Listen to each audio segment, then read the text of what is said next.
Ed, how are you? I'm great. How are you? I'm doing great. Good afternoon. You look great. You got hair and makeup done for the show? Thank you. I was going to get hair for the show, but the plugs aren't in yet. I've got a grow light though. So, because weed is now legal in New Jersey or almost legal or something. I don't know. Interesting. Yeah, it's So I'm been legal hoping in it'll, California for a while.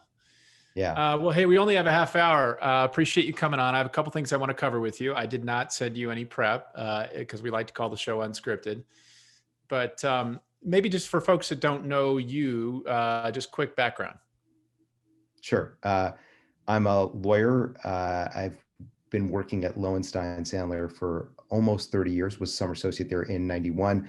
I started the tech group with my partner, dear friend, and co-founder Anthony Pergola in 1998 at Lowenstein. Believe that makes me the longest tenured startup lawyer at a law firm in New York City. So apparently I'm not employable elsewhere. I've been a professor of venture capital and angel investing in the MBA program at Columbia since, I guess, for 16 or 17 years. So have taught a lot of folks. And I was a professor teaching internet law and startup law in the 90s for about 8 years, among other things. I taught there at Rutgers Law School in Newark. And I'm also an angel investor in about 140 companies, and I'm an LLP in dozens and dozens of venture funds, predominantly in the US, Europe, and Africa. Amazing. Amazing. So suffice to say, you are a tech geek. Like you're into it. You're into it. You're not just doing this because you fell into it out of law school. Like you're super into it. I mean, I've known you for 12 years, 10, At 12 years least, maybe. yeah, Yeah, something at like, yeah. least. So and you're like me, right? You're a junkie. You're into it. You're into the news. You follow the companies, you follow the entrepreneurs. I mean, all the different things you're in, Yeah. 100 angel investments, the funds you're in, like you're not just doing this for, I'm long. you're I'm long, long right? tech. You're Yeah. long. So, hey, one of the things I want to talk about is QSBS, but I want to kind of, I was an entrepreneur, started two companies before I got into venture, as you know, and I learned the hard way that having really good legal counsel early in the formation of my company was really important.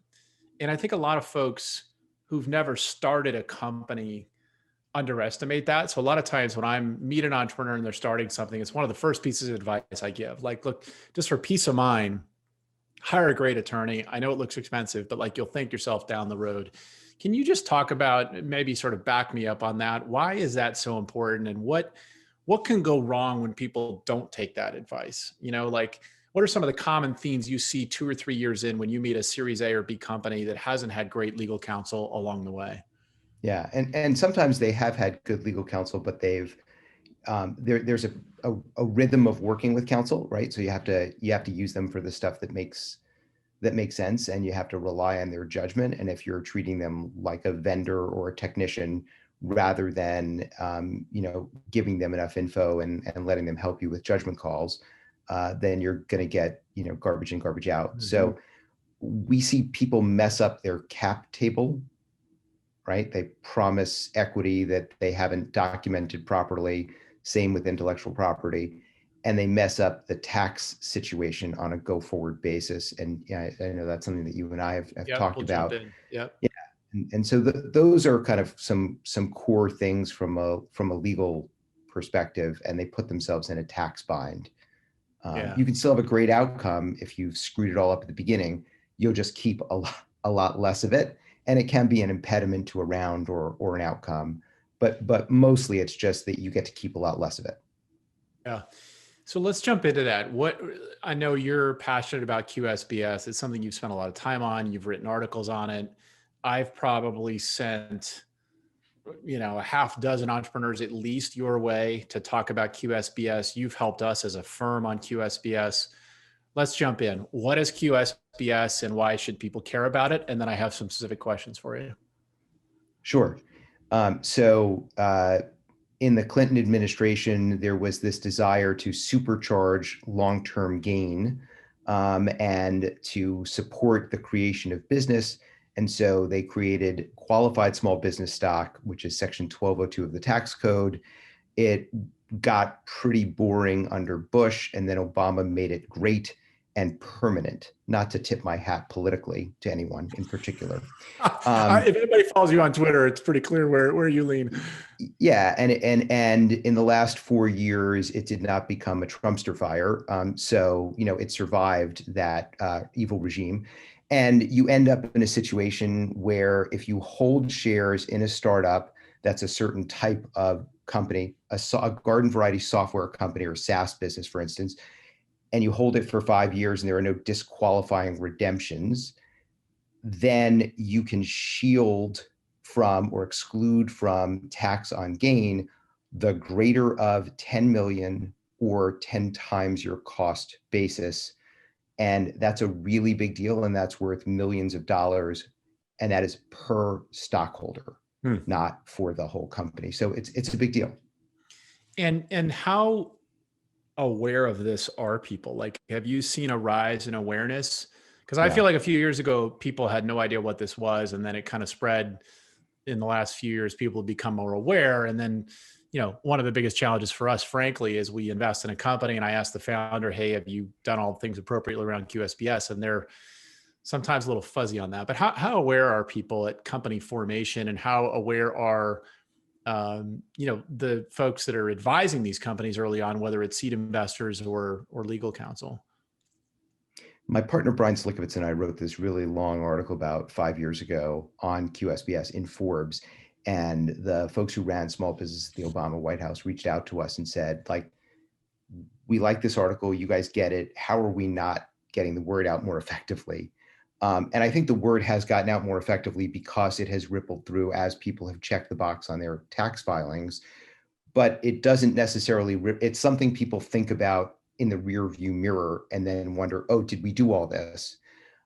So it is not as widely understood as it should be, but it is definitely more widely understood than it was 5 years ago, even though it's been around for a really long time. But that also goes back to 2008, 2009. It really did get more exciting. And there are a couple of reasons for that, which are too boring to go into. But it is important, and you should focus on it early because it's not that hard to start to lay the foundation for your entitlement to it.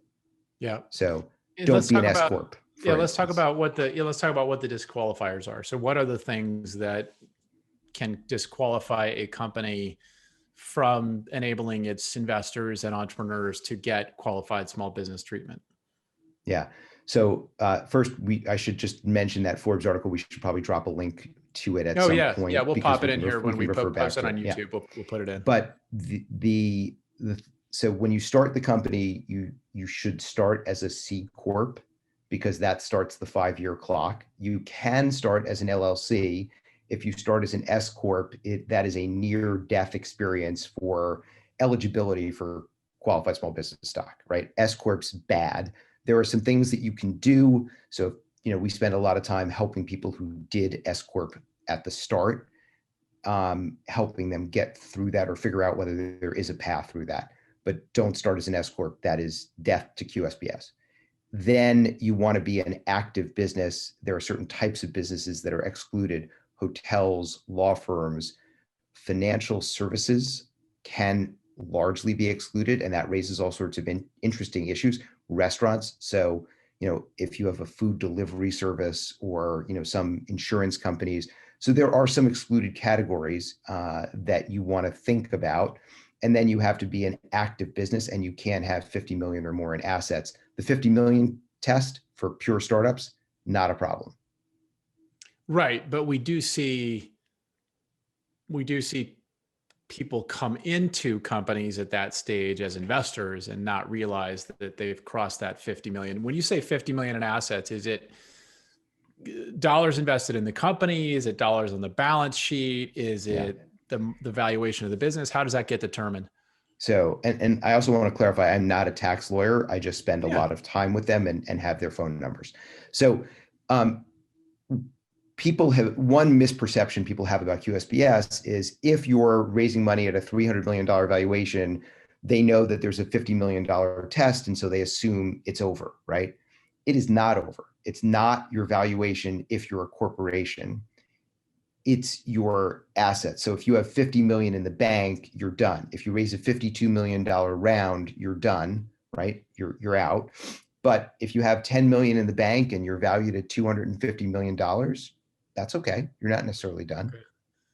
And then I know there's a clause around redemption. Can you talk about what that is and how that works? That's the one that I have seen at least one large company of ours where they lost their QSBS status because of that. Could you talk about what that Yeah. is? There are two different redemption lookbacks. And if you're selling secondary and you're selling it back to the company, for instance, that would be treated as a redemption in most cases. And because the government was trying to create an incentive to fund small business and job growth, not to fund private equity recaps, they have said founder cash outs are not exciting for us. Mm-hmm. And therefore, if the company's buying back stock, you look 1 year back and 1 year forward, and for as to all shareholders, right? So if there's a secondary and you invest 3 months later, or you invested 3 months prior to the secondary, you may actually be disqualified. Those shares may be disqualified. And if it's as to the specific holder, a founder sells stock back to the company and then gets new shares 6 months later, there's a period of 4 years, 2 years forward, 2 years back that you look at. And there are some exceptions. If, on the other hand, GGV is doing a deal and GGV buys stock directly from the founder and the company does not touch that stock, then while those shares are not good QSBS shares for GGV, it does not destroy QSBS eligibility because it's not a redemption. The company was not involved in that. These shares are only eligible for QSBS if their primary issuance, meaning the company was the issuer, and you risk or jeopardize QSBS eligibility when the company buys stuff back. Right. Okay. And so why, this is an honest question I don't know the answer to. I've been involved in several financings recently where the firms coming in have proposed that the company buy back stock from the founder directly. They put money in, the company buy the stock from the founder, and or somehow there be new preferred issued to them in exchange for that common that the founder is selling. And so why, if firms know that that impacts QSBS, why are they proposing that structure as opposed to just coming in and saying, we'll just buy common directly from the founder? Yeah. There are a couple of things. One, I'm not convinced. I do have some opinions on this, so I shouldn't say it is an honest question, but it's a loaded question. Yeah, I know. One, you're assuming facts, not in evidence, which is that the firms understand and care about QSBS. That's true. Maybe they don't care. Maybe they don't care. Two, if QSBS is already blown, not necessarily that big a deal. And you can do a redemption in connection with the cessation of services. So if a founder is departing and you're buying them out, that is not different. usually the case, though. Not the case, right? Yeah. And so they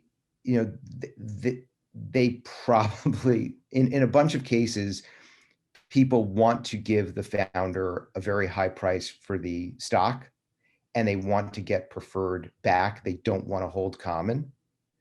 And so the way that they would like to do that is to have it go through the company so that they can pay for preferred, the founder gets the money, and the common disappears. So it's a non-dilutive transaction, which is what secondary is supposed to be. Yep. There are other ways around that. Some of them are a little more controversial than others. There's a little bit of a market discussion about that stuff.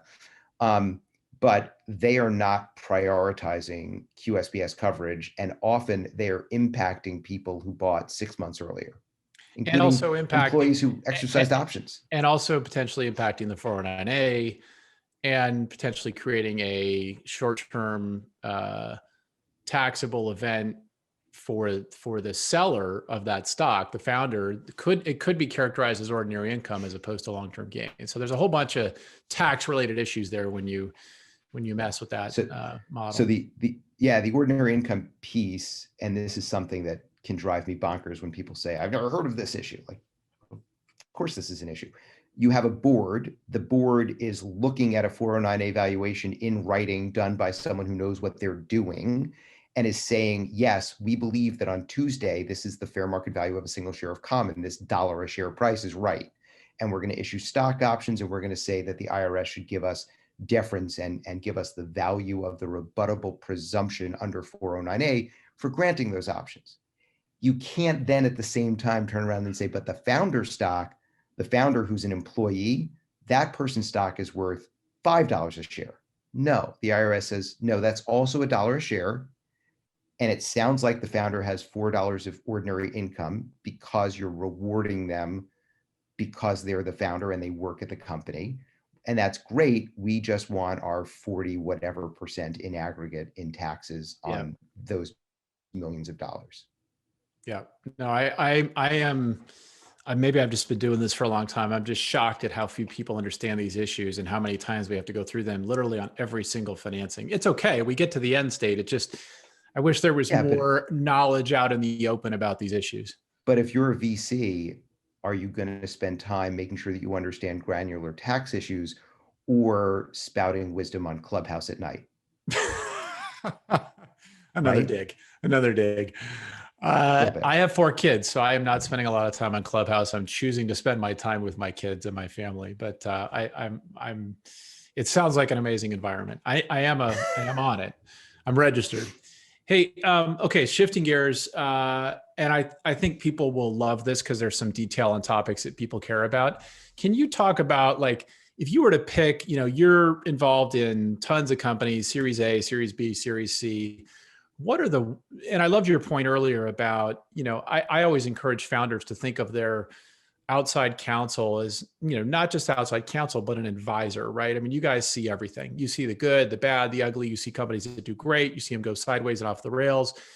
What are a couple things that you kind of pass along as common words of wisdom to founders that are raising venture capital at the Series A or the Series B that, I don't know, just Ed Zimmerman's, 3 commandments. Like, what are the things, if I'm a founder and I call you and I say, Ed, I'm going to go into a fundraise, you have any advice for me? And obviously there might be something specific to my business, but just generic advice. And it could correlate to mistakes that you've seen people make as well. Yeah. I guess a lot of it is customized to getting to know the founder and understanding, what things the founder is going to do. But we would hope that people will choose financing partners that are going to make them and the company better in the long run. And that they'll think about chemistry, in the boardroom. I think too many people optimize for the brand equity and splashiness of the venture investor rather than for the human beings involved. So that's definitely one thing. I think a lot of people also will take inbound interest and they'll get down the path, but they're not really thinking through the timing of it. And they get to a point where they'll say, I'm not really shopping yet, but I have had 5 conversations with this one person who was interested. And then they don't realize that they're backing themselves into a temporal corner because you can't actually do the market check. And when someone issues a term sheet, you can't let that term sheet sit out there for 2 weeks while you're shopping it to everyone else with whom you have not yet built a relationship. So thinking ahead about how you're going to get the airplanes to land at around the same time is pretty important as well. It's so funny. I just was on a Zoom this morning with a founder who said, I've got a term sheet and I'm probably going to sign it tomorrow. And I said, well, how much time have you spent with this person? And you have a year of cash. Why don't you take your time? And I think that you get into this mode of somebody comes to you with a term sheet and all of a sudden you feel compelled to act. And part of what I always try and tell entrepreneurs is you don't realize how much control you have over the process, right? If you have a good company that is doing well, particularly in today's market where there's more capital chasing a small number of companies than ever, you have so much control over that process. And you see this with repeat founders where they take their time and they make sure everybody kind of moves at a similar pace. But you do see first-time founders in particular that feel compelled to act because somebody has embraced them aggressively. And I always try and tell them, hey, take a deep breath, take your time, own the process, take your time to pick a partner you really want. Because it is, you've seen the same thing I've seen. I've seen great boards and I've seen boards that were not great. And man, I'll take the great board all day long. And you also have short form term sheets, let's just do a page so that we can get signed. The leverage shift that happens once you go exclusive with a venture investor or growth investor is enormous. And so all of the details that you kick to the curb are now things where the investor can say, and we're often investor counsel, and I'm an LP in lots of funds, so do what you want. But once you've gone exclusive and the bake off is over, a lot of the points that people start caring about are things where the venture investor is going to say, if that had been important to you, you would have put that in the term sheet or raised it in the term sheet. And so the short form doesn't help the founder who's done one or two financings. The short form helps the investor who's done 50 financings. So a little more skin on the bones, a little more meat on the bones of the term sheet can be really helpful, particularly if you're trying to compare, and particularly because it's also going to be the precedent on which all of your subsequent rounds will be based if the company goes well. Yeah, that's the thing that kills me is you see those terms in there, and you've been involved in a few where we've done a pretty good job of getting some onerous terms out when we come in, because we really like clean terms. We don't want to set a company up with unclean terms for future rounds either. But it is always amazing to me how some of those things get slipped in at the last minute. So that's good advice. You tell people, hey, spend the time on the term sheet up front, negotiate the salient points, make sure you're not walking into something that's going to get dropped in at the 11th hour, because by the time you've gone through diligence and everything else, your tendency is going to be to want to close and say yes to something that you might not otherwise. Well, it's not just that your tendency is to, like, how do we get to closing? It's also that you don't have the leverage to get the points after you've gone exclusive, and the investor knows that you can't afford to be a broken deal walking back to people you've said we're taking another offer, right? Like, that's tough. So the other thing is that a lot of people have these side letters in safes because safes have become so customized to be side letters and other things. And it's really hard to think about how you streamline all of that. And people don't spend a lot of time thinking through and negotiating those. And that's become a problem too. So we only have about 7 minutes left. I want to ask you, have you been involved? Okay, let's talk about M&A, SPACs, and IPOs. I'm a growth stage company. I've got people coming at me. I'm like a dog with my head out the window. I've got 5 SPACs calling me.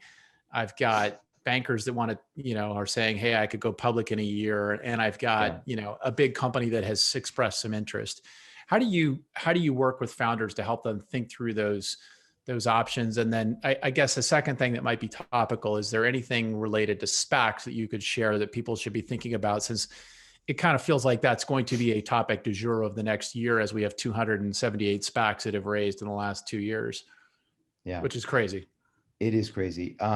But look, the IPO mechanism has been broken for a really long time. Agree with that 100%. Yeah. So SPACs can be great. I think they really can. I think we're going to see a robust amount of litigation at a certain point. And I also know that the large investment banks are having some difficulty figuring out whether it's okay for venture funds that hold 10% or more of the stock in a company that's just done a de-SPACing to sell those shares, or whether they're going to want to wait a year to unload those shares. Well, I will tell you, the hidden secret, as you know, is, as someone who's been involved in a few, they do not want to trade those shares for a year. And so the liquidity of a SPAC investor is far lower than they are led to believe. I think at some point that will come out, but I've literally had conversations with 5 or 6 friends who are GPs at other funds that are doing SPACs. And I've said, hey, one thing you need to look into is, you think there's a 6-month lockup, you're still going to have a very hard time trading that stock in months 6 to 12. And so that's just an interesting thing that hasn't really come to light. I'm not sure why. Yeah, 100%. And I've been talking to the senior folks in my capital markets team, and we're involved in a number of these, and we've been talking to the big banks as well. That it's an issue, particularly if you're a 10% holder. If you're a 1% holder, it's much less of an issue.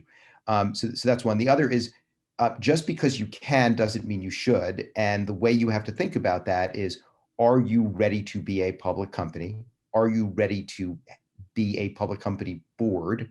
Are your financials predictable enough that you won't get the shit kicked out of you if you're a public company, right? And have you done the governance things that you need to do?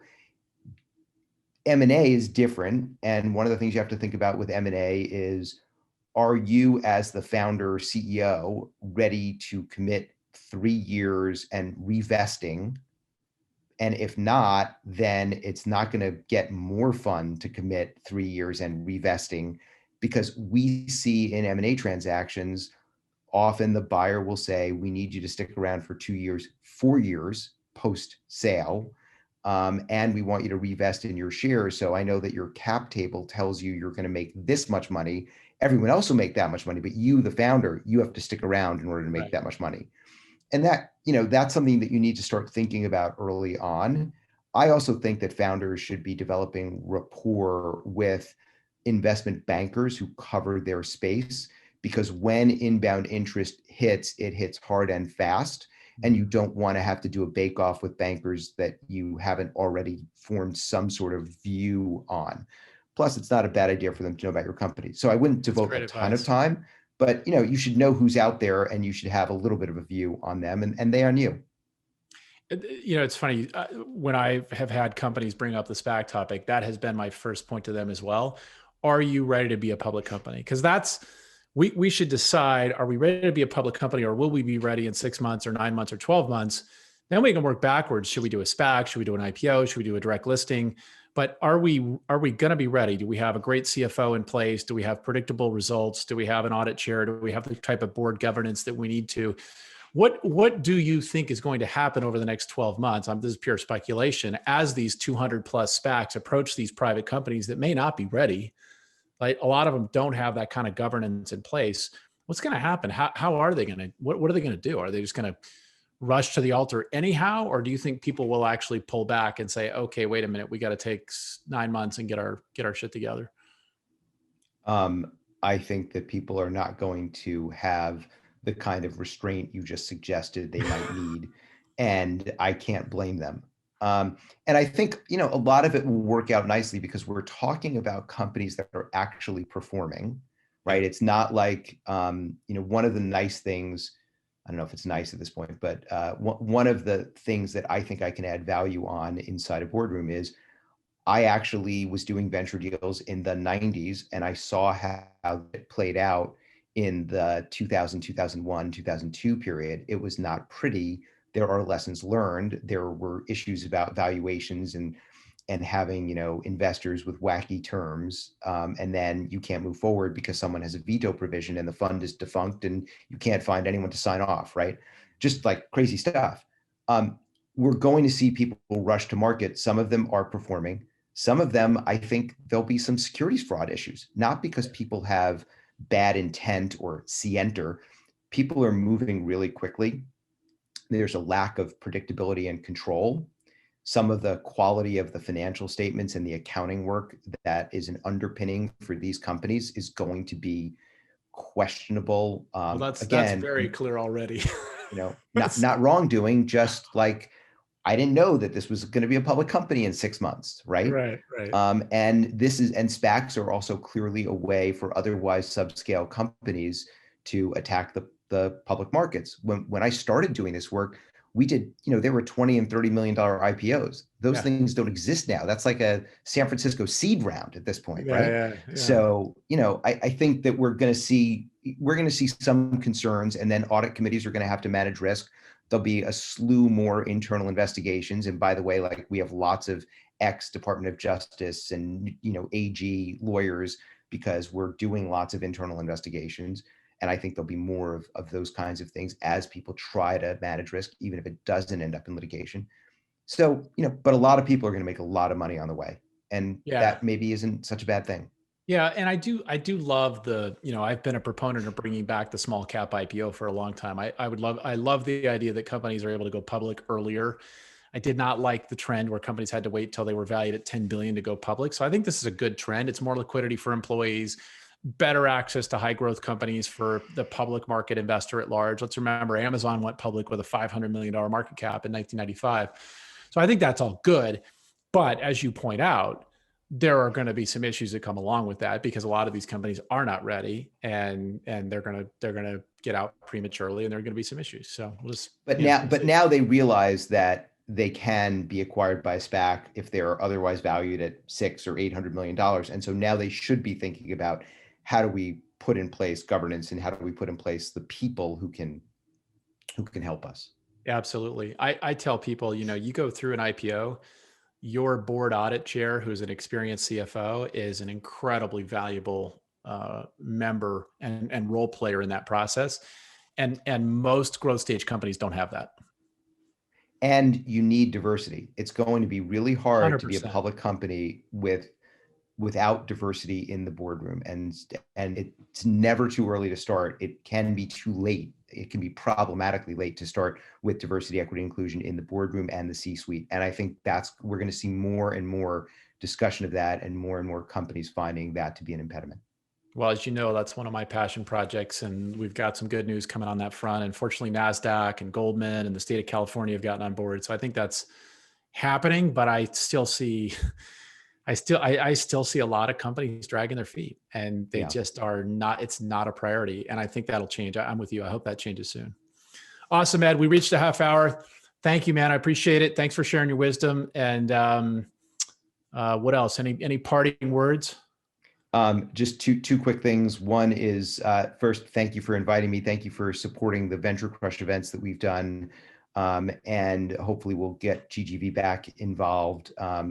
And I appreciate the opportunity to do this. And I'll also put in a plug for First Close Partners, which is the vehicle through which a couple of friends and I have been investing in underrepresented managers and the venture funds that they run. So awesome. And I've talked to a few of those managers, and thank you guys for what you're doing. It's awesome. Awesome. Thank you. Thanks, Ed. Have a good day, man. Take care. Take care. Bye-bye.